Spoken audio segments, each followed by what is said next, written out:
Tiffany is asking, what if people say they're interested but won't actually pay? Well, you want to get feedback from people, right? So especially in today's day and age, hopefully you're running ads of some kind to get people into your, funnel. Hopefully you're putting them into a CRM, and you know you want to not, if people aren't buying it, you want to reach out. Why are they not buying?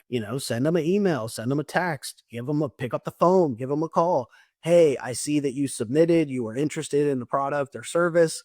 Are you still looking to do it? And if they say no, may I ask why? Trying to get some feedback on it. And so I think that's the biggest thing is feedback, and then adjusting.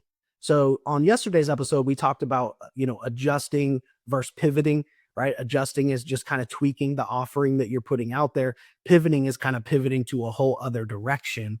So I don't think you need to pivot in that case, Tiffany. I just think that you need to kind of adjust things with the feedback you're getting. So if the market is telling you, if the market isn't purchasing, if nobody's purchasing it, then that's feedback right there. And then you want to call, text, email, find out why people aren't purchasing it and what you could do to make them purchase it, and then adjust. So not necessarily pivot to a whole other route, but just adjust as you get that feedback. And hopefully you can get people to start pulling the trigger on it. And then after that process, if nobody's still pulling the trigger on it, that's when you should decide, okay, we probably need to pivot to a different route. And maybe it's not a whole different product or service that you're pivoting to, but a whole different route about going about it, or a whole different branding, or whatever the case is, to try to pivot there.